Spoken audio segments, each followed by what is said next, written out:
when that trailer came out for Independence Day, everybody was sitting in the theater, kind of in the springtime, because the summer movies are coming up. And you see a shot of the White House, and then you saw it blow up, and everybody went crazy. And Roland just knows what audiences love to see. Your jaw drops. And not only that, but you know, he may be from Germany, but he has this point of view about America. He grew up just loving America, and it's movies. That's where he learned about America. And he has the greatest stories, and like I said, he knows what audiences want. The fact that it's true, that it's real.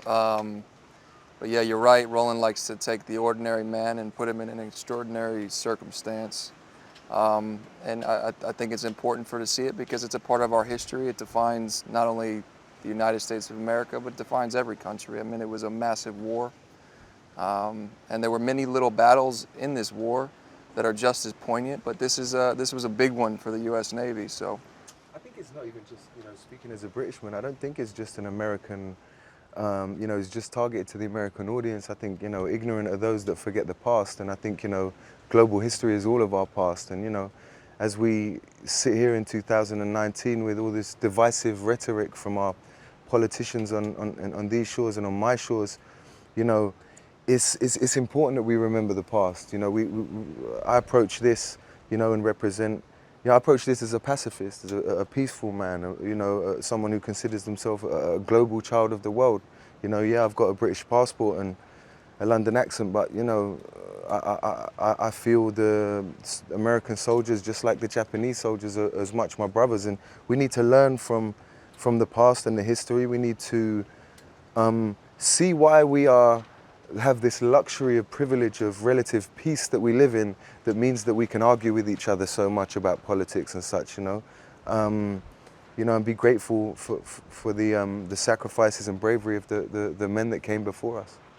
I would hope not. I think that would diminish the sort of the inspiring parts of what makes this movie special and what makes all war tales special. I mean, thousands of years, the human race loves war stories, not because of the war itself, but because of the resilience that ordinary people rise to under absurd circumstances. I mean, if you think of Greek plays and the great wars in Shakespeare, and even made-up wars, if you're talking about myths or even modern mythology of superhero battles, I mean, these are all stories of war and people overcoming obscene odds because we love rooting for underdogs, and we always look for inspiration in people rising to things that are so much greater than the sum of their parts. And I think if you boil it down to a patriotic look from one country's perspective, you're kind of eliminating what makes these men and women so extraordinary, which is, heroism transcends borders and nationalities and time and generation. And,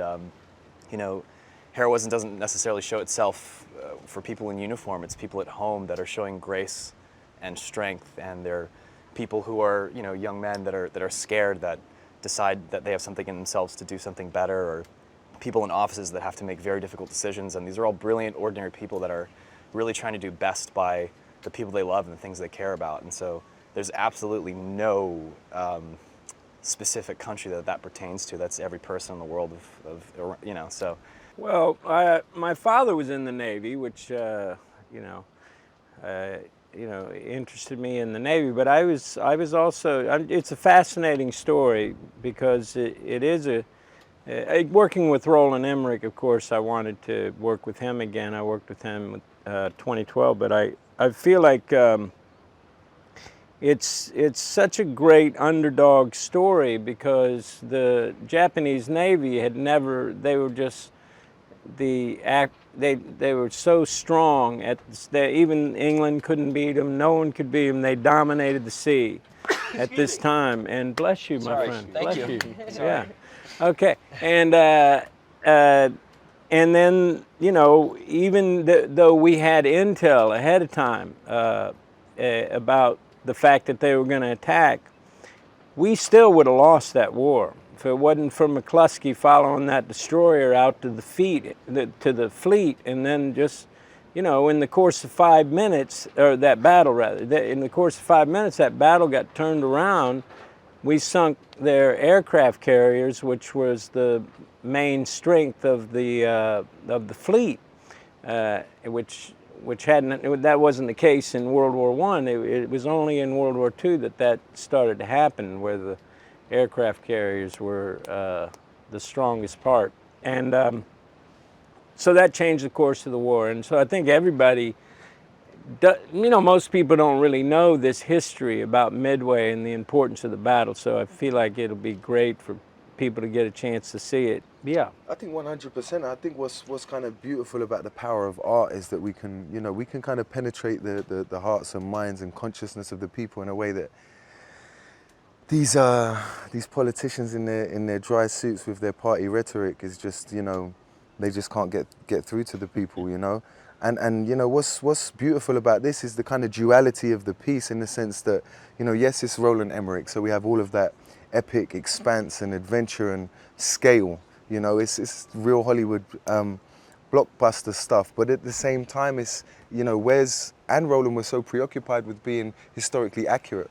I'm reading accounts, and I'm seeing lines that we have in the script verbatim, from these accounts. So it's a special thing. I kind of like the idea that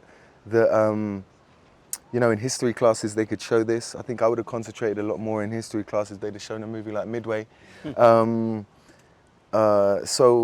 I think that's a beautiful thing, to blend the kind of epic fantasy and historical reality. I think it's important to remember that these men that are fighting against each other in war, and when you read accounts of the British and the German soldiers, during the end of the war, when they'd capture them, and the few that could speak, Germans that could speak English, and English soldiers that could speak German, they would just sit around talking about what a waste of life it is, and how they were all the same, actually. And when you're separated from people, when you have an idea of otherness, which is part of what's dividing people now, without speaking to them, without being face to face with them, without trying to connect with them, then you really have a vilified notion of the opposition, But as soon as you come face to face, we realize that we're all, fighting for the same things, which is to protect our family and doing as we're told, usually. I think for war movies, but particularly this one, there's not a clear antagonist. It's not the Japanese versus the Americans. The real antagonist is war itself, and what that does to people who are really in the inner circuits of making those decisions of what outcomes can happen for their country. And I was speaking with Keean yesterday. I'm glad Ed said the same thing, but some of the most moving parts to me, maybe as an American, was seeing this sort of almost deliriously inspiring valor of these men on these ships that had such a code of honor. That's something that I don't think I could ever possibly bring myself to do myself, and it was really, really inspiring. So yeah, just showing how brilliant both sides were. It isn't, there's an awful bit of luck and a lot of chaos that dictates the outcomes of war, but when push comes to shove, the people who are in charge are really, like you said, it's a chess match. You have these, Yamamoto is this brilliant military mind, as is, folks like Nimitz and Leighton, people who are doing their best to serve the people they love. And in that regard, there really is no sort of other and versus in this film, at least. Again, the real bad guy is just war itself. That greatest generation, I think Tom Brokaw coined that phrase. They went through the Depression, and they went through World War II, and they sacrificed quite a lot of their youth. And they didn't ask for it. And now they're just about gone. My mom, she was 92, and she passed away a couple of months ago. And that generation, they had values, and they had that they lived and they walked. People, it's a great generation to learn from about keeping their promises. And I think everything that they had, we have today, and the youth of America has today, and our fighting forces and armed forces still have today. And it seems kind of confusing at times, but I think we're doing all right. as a country, really. Ladies and gentlemen, you're watching Hey You Guys! Hey You Guys, huh? Hey, you guys. Is that from the Goonies? It is indeed, yes. Nice. Hey,